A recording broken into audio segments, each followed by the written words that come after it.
out there. I am your host. That's right. It's Jessica Koch, and we are back with Profound Professionals. It's the interview series that has been bringing you, can you believe it? We are almost at 1,000 industry experts from all over the world, and they help you with information and expertise on how to improve your personal life or grow your business. Today, we have Paul. Paul is a man on a mission. He is going to help you. He is going to help people become more effective managers and leaders. And leadership is such a needed thing in our world, in our communities. He has been a student and a teacher of leadership concepts for the past 30 years. So, I don't know if we're buying it, because I'm not buying it. Look how young he looks. How can you have that much experience, Paul? I just don't know. But welcome to the show, and tell us about how helping managers and leaders be more effective has become your passion, your mission, your drive in life. Okay, well, first of all, Jennifer, thank you for having me on. I said Jessica, for having me on. That's right. I love your energy and passion, and that's a common characteristic, I think, of the best leaders. So I love that. Thank you. I started out early in life. I was playing hockey for my high school team, and my team always came in kind of like the middle of the league. We weren't one or two. We were like fifth or sixth, that type of thing. And it got me wondering, why is that? Why aren't we one or two? We had good players and what have you. So I concluded it had something to do with the coach. Why wasn't the coach, or what did these top coaches do? There were one or two teams that were always like one or two. So that kind of got me interested in, what do great coaches do and what do great leaders do? And that kind of sparked my interest. And then I went to college and I took a great course with Paul Hersey and Ken Blanchard. They were big names in the organizational development field. Yeah. I love 1 Minute Manager. He's like 1 Minute Manager. Right. And I had both of them as instructors, and they further how lucky are you? Yeah, oh my God. They stimulated my interest in the topic, and that got me going. And from then, I've been spending my whole career studying and learning about leaders and teaching courses and seminars and writing books and articles and all that. So hockey is what got me going on the leadership field. I think it's a fascinating subject. Leaders make the difference on teams and departments and companies and families, for that matter. I think they play a very important role. The very best leaders bring out the best in people. They help them grow and develop. And I think it's really a critically important skill set, and it needed. And like I say, it's energized me to spend a whole career doing it. I love that. Now, what are the kinds of clients that are attracted to you or that you've been working with? So are they corporations? Are they the C-suite of the corporations? Are you working one-on-one with individuals who just personally come and hire you? Is it a specific industry that you've done the most work with? Talk to us about what your ideal customer has looked like over the years. Yeah, over the years, well, actually, Jessica, I'm semi-retired now, so I'm not doing a lot of coaching or teaching, but I do some. I spent the bulk of my career really doing seminars and workshops and a little bit of coaching one-on-one. I spent more time in the classroom. I have done some online programs, but more face-to-face, dealing with a group of, 10, 15, 20 managers who wanted to learn to be better leaders. And so a lot of it was teaching techniques and models and concepts and ideas that would help them be better at, influencing people, inspiring people, holding people accountable, all the things that an effective leader does. I think the ideal client for me is someone who is open and motivated to grow and develop. Once in a while you get someone who is assigned to you because they're having problems and they're not motivated to change. They think they're doing everything right, and they're not very open. So that person really isn't a good fit, and they're not motivated to really learn and grow. So that's not good. Same thing. I taught at a college for a lot of years, and same thing with the students. The students that were most motivated and eager to learn and get ahead, they of course were a delight to have in the classroom. And there were always some that thought they knew everything and didn't need to learn anything, Days in life, I think we all go through. Just give me an A in the course and I'll move on, But yeah, so anyway, that's kind of what I spent much of my career doing, is teaching in the classroom, seminars, workshops, some, like I say, online, but not a lot. I really wish things like goal setting and time management and time blocking and confidence and leadership skills were taught in the curriculum of our school system, starting in kindergarten, preschool. Like, I feel like there are fundamentals that we can start them from age 3 to what would the world be like if we were teaching, how to set goals, to, and how to find what your passion in life is, and how to be an effective leader, and how successful people achieve their goals, and what's the process and habits that they develop. What if we started teaching that in curriculum at a really, really early, and exposing them to that at a really early age? What would our world look like? I feel like that is the answer to 10xing our planet, for humanity. I feel like that's so, so important. And so many of us stumble along until we get to whatever age it is that we are now like, oh, I need to learn some things. Oh, I think communication and leadership and goal setting and time blocking, these are things that would make my life better. Like, we stumble into that if we're striving for success. But people who are feeling lost and don't have their passion and purpose figured out and all, they don't even get to the stumbling of the goal setting and time blocking and how can I do more and be more and be a good leader until much later. So I feel like we need to speed up the clock of what a person could achieve in the world and the legacy they could leave and the lives they could impact if we just started planting the seeds of this in an appropriate way at a really young age, Yeah. Jessica, I couldn't agree more. I think your self-management skills are so important, and your ability to set goals, manage your time, get organized, establish priorities. And I see it. I have 5 grandsons, and I see it in my oldest grandson. He's a very bright guy and does very well in school, but his time management skills are problematic. And setting goals. Nobody's teaching that. And then for them to put the finger on the pulse at some point, or at least know, they don't have to know what they want to be in kindergarten or even in high school or college, but they should at least know how to search that. And there's a process you go. It's like anything else.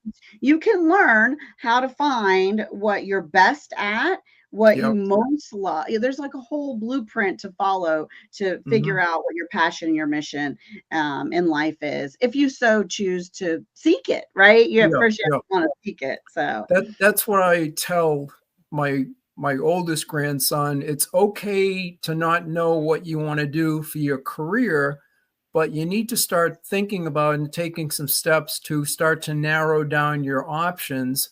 With our children, we had them do some job shadowing with people. My wife worked at a corporation and I did.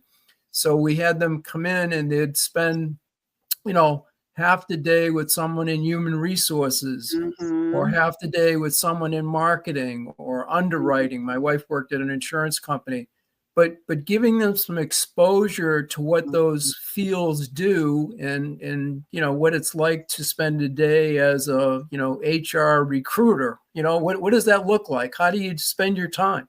Well, And I think that's really important to start to get some understanding of those things.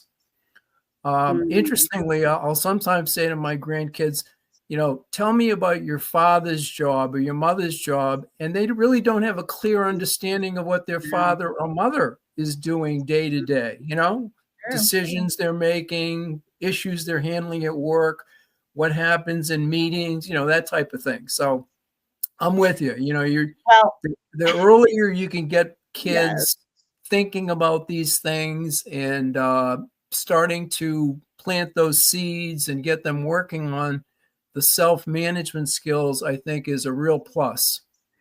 Well, we have 7 children and 8 grandchildren. Wow. And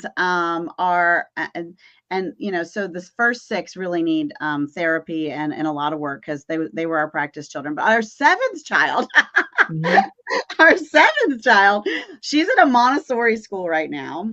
She runs sometimes the morning meetings, and she has her own work plan. And for her, as she's moving into high school next year, we actually took her to an open house for a private school that we're looking at.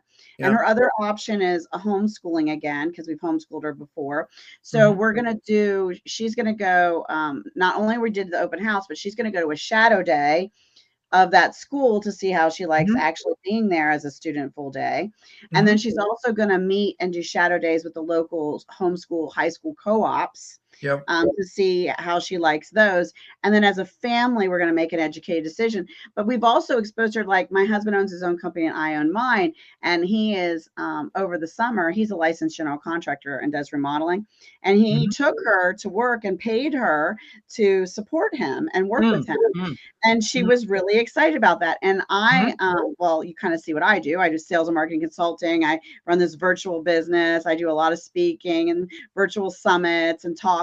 And I was a speaker at a talk, and I brought her with me as a guest speaker for some of she was a sponsor for some of the products she made. So she's got to actually experience it. So we didn't do this well with the first 6, but we're doing some good stuff. You're learning. Yeah, you're learning. You're getting better at it with each child. Your 7th child's going to be so well prepared to think about their career and options and all that. I mean, there's so many different jobs and fields that people can go into. It's just incredible. Mind-boggling. You don't even know what jobs exist out there. You're like, that's a job. That's why you feel like the first step is finding out what lights them up as like a Christmas tree. What makes them excited and interested and fascinated, and they want to learn more. That's the first step, because then you have a door to open and head into. I really love that you shared all of that. How can they find you, Paul? I post a comment or point of view, I guess I'd say, on LinkedIn probably once or twice a week. I write books on leadership and articles. I do a monthly article in the Smart Brief on Leadership series. It's a newsletter, I guess you'd say. My email address is pbthornton74@gmail.com. So those are some of the ways. Yep. Okay. That's good. Now, give everybody, we've had some great conversations here already, but give everybody a tip. What's a tip you could give us, Paul? Well, I think as a leader, you want to change the status quo. You want to help people improve and achieve their potential and be the best that they can be. And I think one of the things I try to ask myself in each situation I'm in, I ask the question, what can I do to add value? How can I improve things? And it's different in every situation because every person is unique and special and what have you. But thinking about what can I do to help this individual be more effective, be more efficient, that type of thing. Jessica, as you said at the beginning, my mission is really to help people be more effective managers and leaders. So the key question for me is, what can I do to help them be more impactful, more successful, more effective, more efficient as a manager or leader? So I think that's a good tip, to focus on the person or people you with and think about what can you do to help them. I think that's a Hmm. good orientation Okay. to take. All And right. as I think that's we do that as a parent, as a teacher, a coach, that's kind mhm, of why we're there. We're trying to mhm. help them get better. Well, I love that. All right, all of you out there watching, we are so glad that you are watching and with us. And get typing, stretch out those fingers, because we want you to put in the comments the nonprofit cause you care about. One of the things we love about our show, or I love about our show, is that we always ask our guests to share a cause, because we want to inspire someone out there watching or listening. Yeah, that's right. That's you, to give time, treasure, or talent to a cause, maybe one they forgot they care about and just have been busy with life and need to go check in on them and do something good. Or maybe they'll be inspired by the cause that Paul shares, or the ones that you're typing in the comments right now. So let's inspire someone to do something good today and learn about and give some exposure and awareness to some great causes. So, Paul, share us the cause that you care about. I support and care about the Springfield Rescue Mission. It's out in Weston, Mass. I spent a lot of my life out there, and I think it's a very worthwhile organization. They help and assist people that are homeless and need help in managing their lives and getting through their day-to-day existence, which is important, obviously. But I've learned that when you volunteer or help at any sort of agency or support organization like this, it really is gratifying and helpful to you. I mean, it makes you feel like you are adding value, and I talked about that before. So it's a good Mm-hmm. thing. I love that. I love that. And when he said Western Mass, for all of you that are not New Englanders, he means Massachusetts. Right. So that's the region of the world that he is in.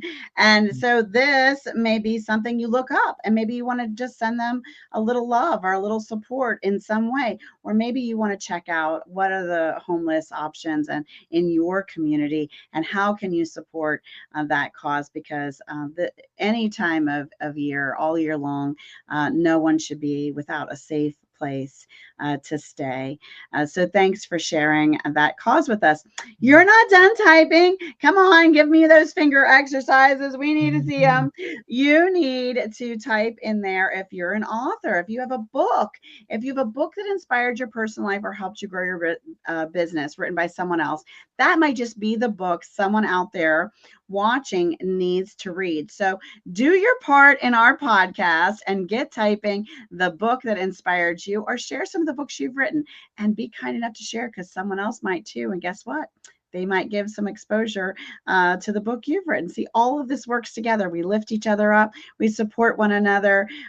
This all works together. Paul, let's start with books not written by you that inspired your personal life or helped you grow your business. Do you have a book or two to share? Yeah, I as I mentioned before, Jessica, I took a course with Paul Hersey of Hersey and Blanchard fame, Mm-hmm. and Paul had written a book on organizational management that he actually used in his course, and that was one that really hit me and inspired me.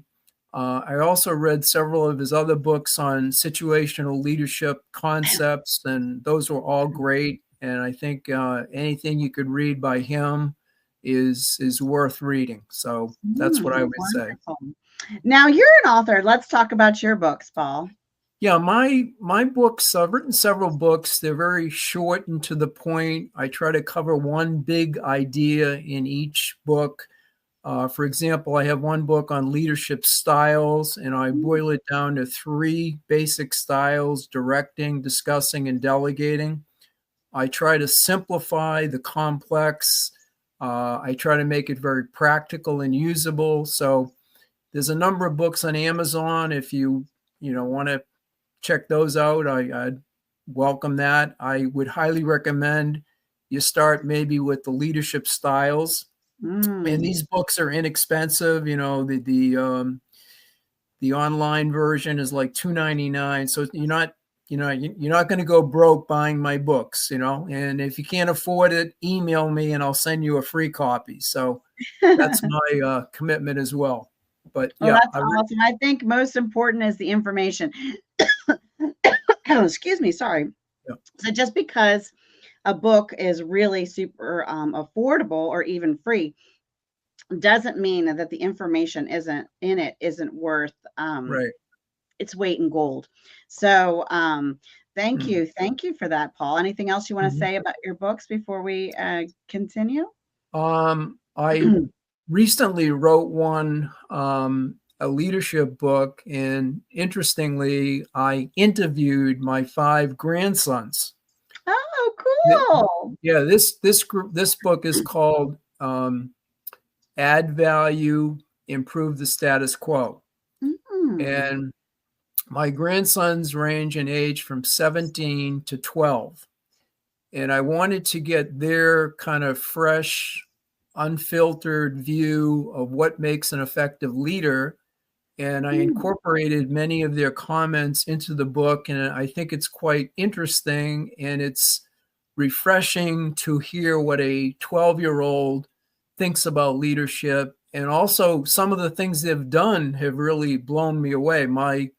One of my grandsons is definitely a leader and is willing to stand up for his beliefs and does it on a very consistent basis. And he's impressed me tremendously on some of the things he's done. So anyway, it's kind of an interesting slant on a view from a very younger generation of what they think makes a leader. And they thought about their coaches and teachers and parents and what have you, relatives, I guess. And so anyway, that's kind of an interesting one as well. And that just came out a few months ago. And what's that called again? It's called Add Value, Improve the Status Quo. I love that name. That's awesome. And what a great concept and idea that you had there. And also what a wonderful legacy you're leaving for your family and other families. So really awesome. I love that. Well, Jessica, when you write your next book, you can interview your 7 children and get their thoughts and views. And the 8 grandchildren. Just as long as they're not giving me a parental critique, because I don't want to publish that book. I'm afraid they're always doing that to some extent, though. I know it, right? I did my very best, and every day I try to do better than that. So I'm with you. Yeah, that's the best I think anyone can do. Far shot from getting it all the way right. That's for sure. Yep. But we do our best, right? Put my whole heart into it. Yep. That's for sure. Yep. All right. Well, it has been a lot of fun having you on the show, Paul. Thank you for being here today. Thank you for having me. It was fun.